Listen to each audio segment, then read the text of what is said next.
Good evening and welcome to the Courtside Seats postgame show. I'm Cody Norman here with Mark Mansdorfer. Follow us along all season long at Mason_Courtside and on Facebook at facebook.com/CourtsideSeats. Mark and I just got back today from a very tough loss, a tough one to swallow. Patriots dropped to 12-9, 5-4 in the CAA. Tough loss. Very tough loss. I mean, anytime you played that well in the first half, and you just can't seem to come back out the second half, and it's not clicking the way that it was from the first half. It's definitely a tough one to watch, tough one to swallow. I know we went in at halftime and swore that this game was going to be easy. We had it in hand, and then to watch it slip away like that is painful. The one moment that sticks out is the moment that you looked at me at halftime and said, "This is the best game that we've played all season long." And what did I tell you? We haven't put two halves together all season long, and we didn't. I should have said it was the best half, clearly, in hindsight. Right. We've had great halves. We've had several great halves, a handful of those, this season, but we can't put a full game, full 40 minutes together. We came out hot in the first half, outstanding game. Brian Allen really set the tone, I thought, defensively. Corey Edwards, John Arledge, Sherrod Wright, those guys followed suit and had us up big, had us up 20 with 3:45 left in the first half. But unfortunately, we allowed Drexel on that three-point shot by Damian Lee, close to the buzzer. We allowed him to hit that and cut the lead to 13 going into the half. And I think that just absolutely killed us. And they even kind of alluded to it in the press conference that they felt, specifically Coach Hewitt and Sherrod, both felt that as soon as Damian Lee hit that three at the buzzer, that was kind of the ignition of the spark plug for Damian Lee, as he then went on to score 20 points in the second half. So clearly went on a tear there and just tore us up. Yeah, I mean, that was absolutely the best half of basketball I think we've seen all season. But like you said, we lost fire. We came out flat in the second half, and it wasn't like it was affected by shots not falling, things like that. We were flat immediately. Right. We were flat, and lost our edge, lost a big lead at home, within minutes of the second half. Yeah, and it's just one of those things that I mentioned it to you during the first half, that this was one of the first games I think that it seemed like every guy on the floor was playing with a sense of grit. And my meaning behind that is that they all seemed checked in, tuned into the game, and playing it with a passion. And I think that that's something that you need to see. And if you can put together, an entire game where you play like that, this is a great team, and the talent really showed in that first half. And then you come out in the second half, and you just lost it. And I don't know where it came from. I don't know if it was adjustments made by Drexel or what. But it's just something that you hope that this team, it's kind of the silver lining in all of this, that you hope that that potential is there. Just can we pull it out for a full game? Right. I mean, to your point, 15 points overall for Sherrod Wright, 14 for John Arledge. Outstanding games overall for both of those guys, but 2 points in the second half for Sherrod Wright, 4 points total in the second half for John Arledge. Both of those guys lost their swagger, lost, whatever it is, they lost it. Right. And let me ask you, what will it take for this team to go ahead and put two halves together at some point this season? I think you need a tone setter. And I think we've kind of alluded to this throughout the season, that we need a guy that sits there, and no matter what the circumstance, what the situation, he's going to come out and he's going to give you the 110% throughout the entire game and kind of be that spark plug, that ignition for the entire team. And we've talked about it. We've talked on the radio, about how Mike Morrison last year was that kind of guy that, he was grinding constantly, and he kind of could potentially provide that spark. And I got a little excited today because I thought maybe John Arledge was going to provide that. He had a couple big dunks. He had a putback slam on one of Sherrod's floaters. Right. So, plays like that, I think, are what, one, get the students involved in the student section, but also get the guys on the court hyped up. And I think that you need something like that you just need that spark, and we just lack it sometimes. Right. I'm not sure. You mentioned having a spark, having somebody who sets a tone. I'm not sure that we have that. I'm not sure that at any point this season we're going to have somebody who's going to set the tone for 40 minutes. Brian Allen did it, I thought, for 20 minutes today. Sherrod Wright has done it through, at times this season. Corey Edwards, John Arledge, Johnny Williams. We've had guys who have put it together for minutes at a time, but I'm not sure we have anybody who can do it for 40 minutes and is that type of player. So to me, it falls on Coach Hewitt. It has to. We've talked about it a few times. You said big dunks, and that's what you have to get. That's what you have to get pumped up about. But to me, and I hate to use it like this, but how many technical fouls has Coach Hewitt gotten this season? How many technical fouls has anybody gotten this season? You look at a guy like Bruiser Flint on our sideline, who you and I sat and watched for a good part of the game. That's a guy that's excited. That's a guy that's into the game, and it's tough not to get up and play for him. It doesn't matter who you are. Right. He's got a similar team where, Massanet and Damian Lee, neither one of those guys are vocal leaders. Neither one of those guys are guys who are going to really set a tone, with some fire. That fire is provided by Bruiser Flint. In somehow, some way, Coach Hewitt's going to have to set that up, set the tone, light a fire under some of these guys. Yeah, and I think you're right. I mean, being a Philly guy, I do like Bruiser Flint. I think Bruiser's a great coach, and maybe that is kind of what ignited Drexel into that second half. Is who knows what Bruiser said in the locker room there at halftime, but. Probably nothing we can repeat on the show. You're probably right. But I think you do need that spark plug. I think that's sports and specifically college basketball on a game that relies so much on momentum that I think you ride on emotion, and right. I think that you need that emotion to ride that wave of momentum. And it's tough. We've talked about it a little bit this season. It's been tough to get a flow, especially with the amount of substitutions that Coach Hewitt's making, throwing guys in and out for minutes at a time. What happened to Corey? What happened to Corey Edwards in the second half? He's your starting point guard, 14 minutes, played well, 8 points in the first half, 4 minutes in the second half. Yeah, and that's something maybe we should have brought it up to Coach Hewitt in the press conference. But yeah, who knows what's wrong? Did he get hurt? Did he, because it's baffling. Yeah. You wonder why. What did he do? What did he say? What right. happened? Right. Yeah, I mean, you're just at a loss for words with the decision there. And again, in the first half, we both looked at each other and mentioned that Corey Edwards was playing great, and he made a couple great shots. His shooting ability was so much better. He was really proven that he was going to take this point guard role and take over. Right. Right, and he made, you mentioned a couple big shots. He made both of those shots right next to Drexel's bench and turned around and barked at him a few times, which to me is something that gets your teammates up. It's something that gets you guys, your guys excited.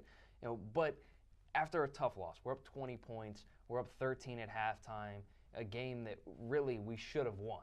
There's no reason to lose a game like this, and it's tough to swallow. It's the start of 3 games in 5 days. How does this loss affect the team moving forward? I mean, I think you absolutely got to come together, especially with the fact that the next 2 games are on the road. So you got to go play JMU down in Harrisonburg on Saturday, and then you got to go and play Old Dominion in Norfolk. Absolutely, you got to band together, and to me, this team's got to show a chip on their shoulder. Right. Clearly the expectations were much higher than what they're putting forth, and this team was supposed to be producing at a much higher level. So this team has to come out and realize that, you know what, you put everything behind you, and you understand that you haven't played like you should have. But you got a tournament coming up that's only going to be 3 days in March. Any team can win that going into this tournament. So if this team can just manage to get going on the right track at the right time, you can breeze through that 3-day tournament with ease, a little bit easier than the 4-day that we're used to. Right. I mean, you just got to put 3 games together. Right. And I don't know what travel plans look like this weekend, but if it's me, I think you have to go to Harrisonburg, and I think you've got to find some place to stay in Virginia Beach and stay with your team on Saturday night, Sunday night, and get these guys together all the time, 24/7, and maybe something happens.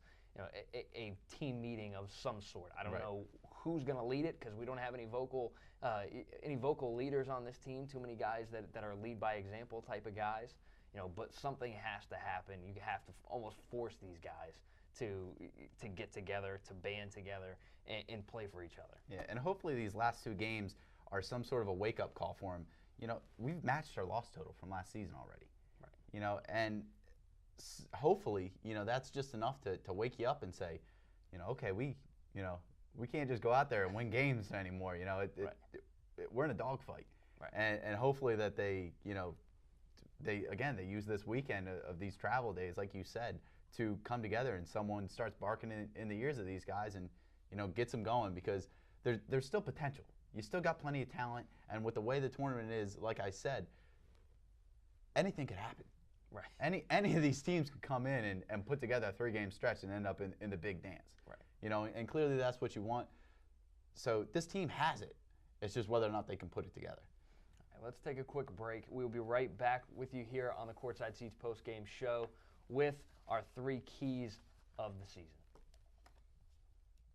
My name is Cody Norman. I am the editor-in-chief of Broadside, the campus newspaper.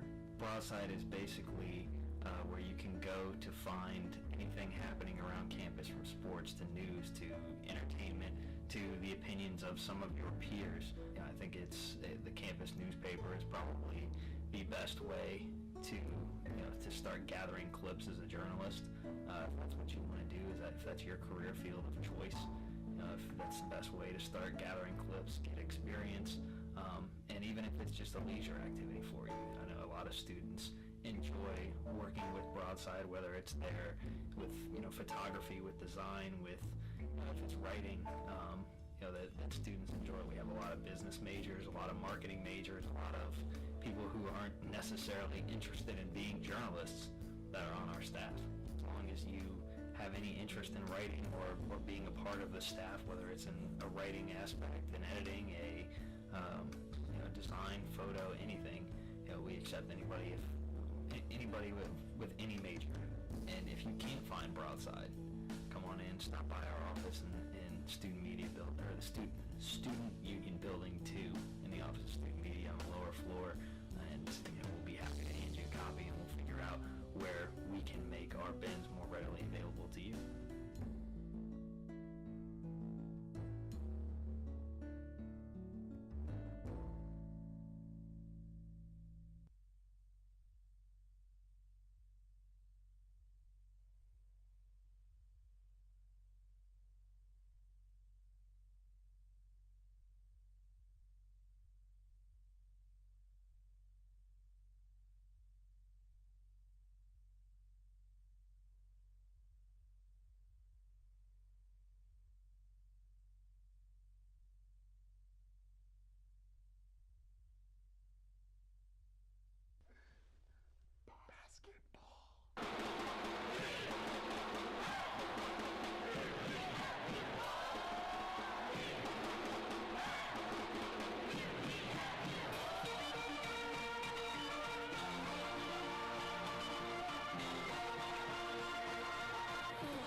I'm Cody Norman. And I'm Daniel Zimmett.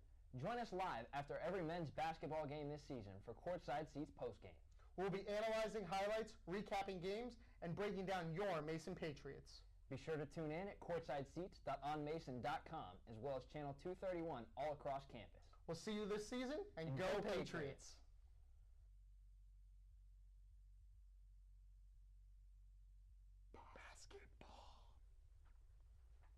Welcome back to the Courtside Seats post-game show. I'm Cody Norman, here with Mark Mansdorfer. Let's take a look at our keys to the game. All right, so first key to the game, limit the turnovers. Definitely had a pretty solid game today in terms of limiting our turnovers. Only had 12 while we forced 16. A lot of that was in the first half, but I think that we did play pretty well in terms of our turnover battle. Next one, take and make the 3. We were 4 for 11 from the 3-point line versus Drexel's 4 of 16. The big one, though, Damian Lee's late 3-point shot, that ended up putting them up for the lead for good. Lastly, we got our win the rebound battle. We only had 28 boards to their 39, but the stat that really has been disturbing me lately is the fact that we've allowed double-digit offensive boards. I would think probably for the past 4 or 5 games that I can remember. Allowed 14 today, which is just not acceptable. And ultimately 26 total extra possessions with those turnovers, with those offensive boards, which led to 11 second chance points with those offensive boards as well. So one of those things that you got to attack the glass, and you just can't let teams get that many opportunities to keep scoring, with the way our defense has been playing. So that's definitely something for Coach Hewitt to look to, and hopefully we get that fixed coming up to the tournament time. Yeah, I mean, you're absolutely right. With second chance points are unexcusable. It's one of those things where even if you are holding a team to 50% shooting, if you give them a second shot, you're struggling. So my 3 keys: number 1, spread the ball, spread the scoring. I thought we did an outstanding job of that in the first half. I looked at you, I think, midway through the first half and said, we might have 4 or 5 guys in double figures. We've got Corey Edwards, Brian Allen, John Arledge, and Sherrod Wright. All 4 of those guys rather, who were 7, 8, 9 points, and then we couldn't get anything going in the second half offensively. 4 players overall though with 7+ points. Sherrod Wright leading the way with 15. John Arledge with 14. Number 2, we got to win the transition game. As many turnovers as we forced in the first half. 2 fast break points is ridiculous. 2 fast break points in comparison to their 14. Number 3, attack the basket, get to the line. This all goes back to being aggressive, having that tenacity, which, again, excellent job, I thought, in the first half. We were 10 for 15 from the line, which is acceptable in a game where I didn't think a whole lot of fouls were called. 8 for 15 for them, so we won that. But again, we're extremely aggressive in the first half, and the first 2 possessions of the ball game go into the post. Eric Copes gets an easy bucket. John Arledge gets an easy bucket. And we start building. I thought we established ourselves down in the post early, and then we lost the tenacity. We lost any edge that we gained in the first half, and we lost it quickly in that second half. And we've alluded to the fact that we've really struggled at home, which isn't typically the case, especially with us. I think we struggle a little more going to Northeastern, going to UNCW and Towson and wherever else. But we can't win a game at home. Yeah, I mean, we've already lost 3 games this year, which, to my knowledge, probably since we've been here, over our 3 years, we may have lost 3 games, right? Throughout those 3 years.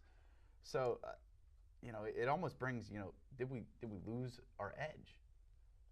Have we somehow lost steam at home, or what is it? What's causing this? Is it the team, or is it that home court advantage that's being lost? And I think one of the things that really made me realize it today was looking up in the stands that the student section looked about the same. It looked like it always is going to look. Right. But along either sideline is where you see, kind of the people in the Fairfax area that get interested and come to the games. Looked a little sparse today. And being generous. Right. So, that's the type of thing that, is it just this team isn't drawing interest anymore. Mm-hmm. And you hope that, if you turn a couple games around and that picks back up, especially with some big games coming up. I know we got Delaware coming up at home next. You need that edge at home. Right. And, we got to do something. Right.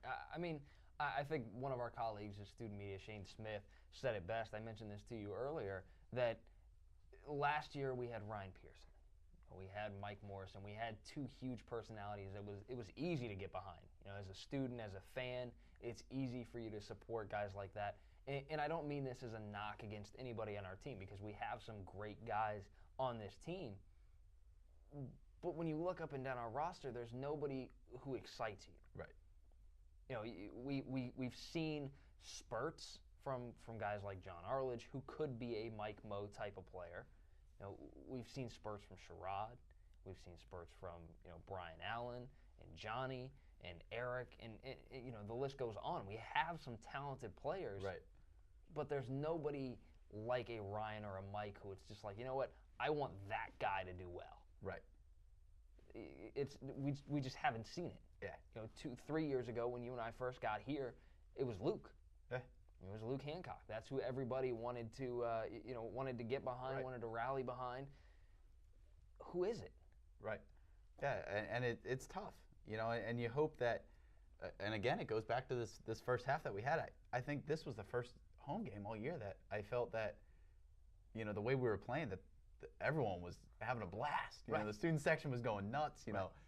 I mean, the thing that is ringing in my head is John hit the three. Yeah. Right. I mean, yeah, the student section went absolutely nuts. It was a 3-point shot right at the buzzer by John Arledge, and it was one of those things that it just felt like everything was rolling your way, and then very quickly it all disappeared just like that. Yeah. So you need someone to continue to carry that, and I think it brings us back, to that original point that we made, that we need that guy on the court, right, that acts as that energizer. Yeah. Well, let's go ahead and take a step away and check out some highlights from today's game. We'll be right back with you on the Courtside Seats post-game show, talking about our stars of the game.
Welcome back to the Courtside Seats post-game show. We've been talking about a tough loss for the Patriots today, a 58-54 loss to the Drexel Dragons. Let's go ahead and take a look at our stars of the game.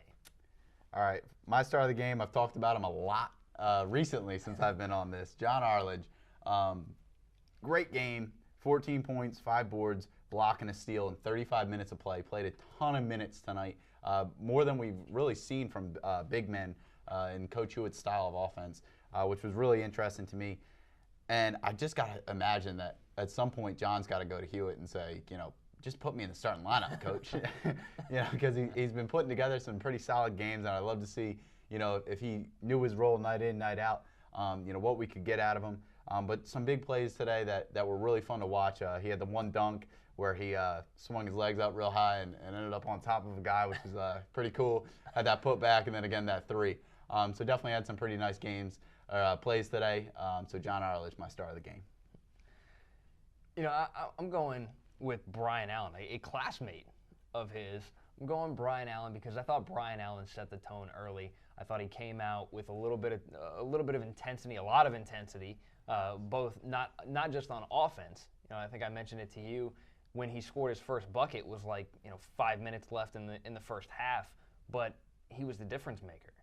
He was the guy that was out there and it really putting the pressure on defensively in that full court trap. he was the guy. So finished the game with 7 points, 2 assists, 3 steals. If we're looking at second half stats, nobody wins. But the way that they played in that first half, I thought Brian Allen was absolutely the guy. Yeah, another interesting thing too that I noticed was our top 2 guys in terms of minutes were John Arledge and Brian Allen today. Yeah. Sherrod Wright actually was our third highest minutes man with only 31 compared to Brian Allen's. I believe it was 33, and as I said, John Arledge's 35. Yeah. So definitely kind of an interesting rotational move there, but maybe just kind of riding the guys that were setting the tone, like you said, with John Arledge playing a solid game, and again Brian Allen setting the tone. Keep in mind, both of those guys too have seen games this season where they've played 10 minutes or less. Right. In some cases, Brian Allen, after losing his starting spot to Corey Edwards, went through a couple games, where he was playing 10 or 12 minutes. John Arledge may have a did not play, this season.